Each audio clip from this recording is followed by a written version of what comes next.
Hey guys, it's Hillary with Hillary's Happily Cooking. I know I put on a post the other day that I was going to make a Stromboli for my very first time. So today that's what we're doing. I have already used a couple packages of our newly kind of, I guess, remade pizza crust mix, and I have it rolled out into a flat square. I also have it on parchment paper.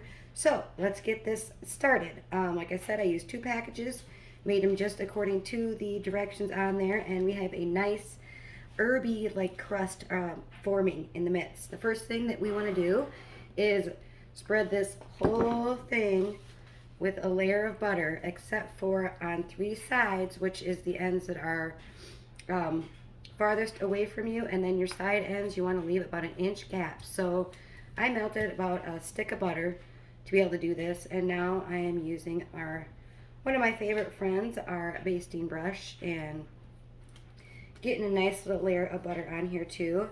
I am actually going to be letting you guys in on a little secret that's not really supposed to come out yet, but I just couldn't help but share, and I had to try this and this. So the other thing I am also going to layer on this Stromboli dough is some of our new garlic and Parmesan infused olive oil. This is so fragrant and smells so good. You guys are going to seriously love that, and since I have it, this one I had called to put some garlic on anyways, so I'm going to give a nice generous layer of that onto this dough as well, and spread that around with my same basting brush so we can get that baked in garlicky flavor.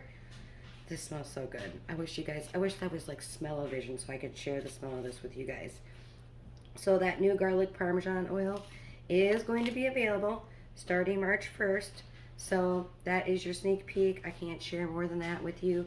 Although I'll try to be giving a few sneak peeks over the next few days. But anyways, let's start with our layers. I am choosing to use very thinly sliced salami, some turkey, and some ham, and then of course you gotta have pepperoni. Now, since this is kind of a layer dish, you want to keep your layers as thin as possible, but get your toppings all the way out to the edge.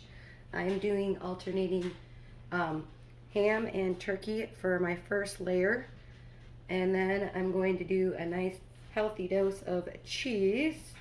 Oh, I'm getting my layers messed up here. I got this like next to me, but there's so much stuff to like put on here that it's like hard to keep it all like in one place. So we're gonna do our best to get this on here, and you guys can see I'm kind of just getting this all spread around nice and yummy. Then you want to do a layer of about a half a cup of mozzarella cheese. I am doing some Colby Jack and some mozzarella, but then I'm also using some sliced fresh mozzarella just because I just love the taste of fresh mozzarella. So I am doing some of that as well. And I've already got one of these made, so I kind of am learning from what I think might happen in this first one, although it looks amazing, to see what I might want to do a little bit different on this one. And that is that I ended actually with a pepperoni and this fresh mozzarella layer, and I was a little bit worried about it staying together, so I thought I'd do flat because I got a little bit of thicker sliced pepperoni. So that's going to be like my next layer that I'm going to kind of put in between here, and then add a little bit more cheese on. So we'll get that. One thing that I think that is going to be super awesome about this is it's pretty easy to go together. This is like perfect for something that's like pizza-ish, or if like you're a pizza fanatic like I am, then I'm sure you can find a place for this. There's no like real like special ratio of how much you want to put on. It's kind of like your flavors, except for they say you don't want to put it too thick or it's not going to get evenly cooked. So I guess we're going to see how this one turns out. Spreading my pepperonis, I got one more layer of salami that I will need to do as well. But I'm going to put a little bit more cheese on top of this. You can't go wrong with more cheese. I don't care what anybody says. More cheese, the merrier. I should totally eat one of these pepperonis. They look so good. They're like these thicker cut ones. I don't know if you guys have tried these before, but I'm just kind of amazed at these. So I'm going to do a little bit more cheese. I'm also using some Kobe Jack, which I of course used our adjustable graters. I love these, and I just am kind of addicted to using like fresh cheese now. It's just kind of become a thing. I don't know if you guys have tried this or if you know it or not, but the cheese that you get from the store actually has a chemical in it to help preserve it and so that it doesn't stick together. And I'm trying to get as much away from that kind of stuff as I can. So we've done our pepperoni, we've done our turkey, we've done our ham. Now I'm doing my super thinly sliced salami. I'm going to top this off with more cheese. My oven is preheating to 375, which actually I already made one, so this is like number 2, because if anybody knows our house, we got people that eat here, so I could probably never get away with making just one of something or like a single batch. It's almost always double for us. So my salamis are looking pretty nice. Maybe 1 or 2 more for good measure.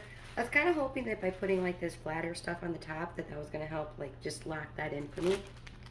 I am going to top with more cheese. I'm using up the rest of this Colby Jack that I got here, and we got our ooey gooey mozzarella layer in the middle.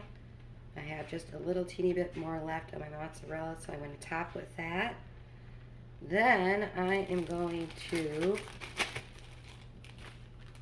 add on some parsley, and with this parsley, I'm actually using dried parsley, but if you guys have fresh parsley that you want to get used up, feel free to use that, and I'll make sure I show you what this looks like, guys.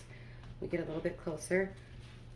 I'm going to go ahead and top with my parsley, and then we are going in for the roll. Now when you are doing this, you want to start from the end that is closest to you and keep it as tightly rolled together as possible. Give you guys a little look at that real quick here first, just so you can see what we're looking at. Alright. Now let's start this roll. So I'm starting at this end, it's closest to me, and I want to keep it as tight as possible. The toppings do move a little bit, so you gotta want to pull them in with you as you are rolling. I'm going to roll this a little bit closer to me. You want to make sure your toppings stay in. Now is the part where I start making a mess, and the awesome thing about this is then you can either seal this with an egg wash, or what I'm going to do is slide mine a little bit towards me. I am going to fold this other end in. Got both of my ends tucked in, and then you are going to flip it like so.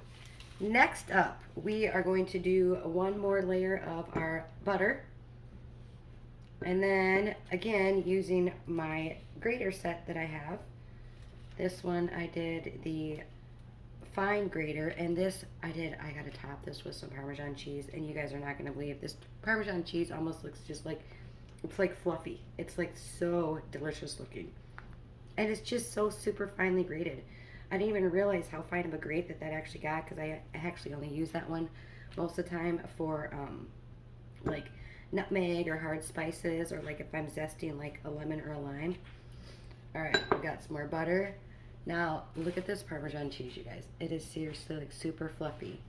You are going to top with a little bit of that. I'm just going to top with a little of that first, and then I'm going to follow up with a little bit more. So we are sprinkling on our super finely grated fresh Parmesan cheese again. Got a little bit on. Making a mess here. This parchment paper is also kind of nice for kind of keeping your like mess all together. Then I'm going to do some fresh black pepper on the top. My hands are a little bit oily, so this is not exactly cooperating with me.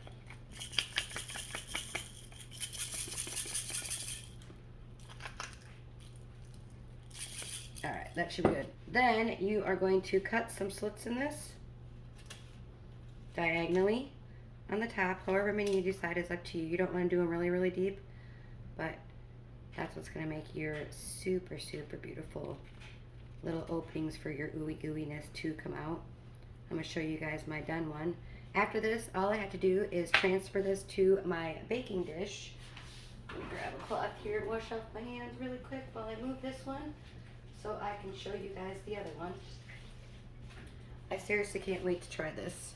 So after this, I have had my oven preheating, like I said, and I'm going to bake this for about 27 minutes at 375 degrees. I'm going to go ahead and flip my camera over so you guys can see what the done product looks like, and I will see you guys next time. Here's the done. Doesn't that look good? Oh my gosh, not bad for my first try. All right, I'll see you guys next time. Have a good night.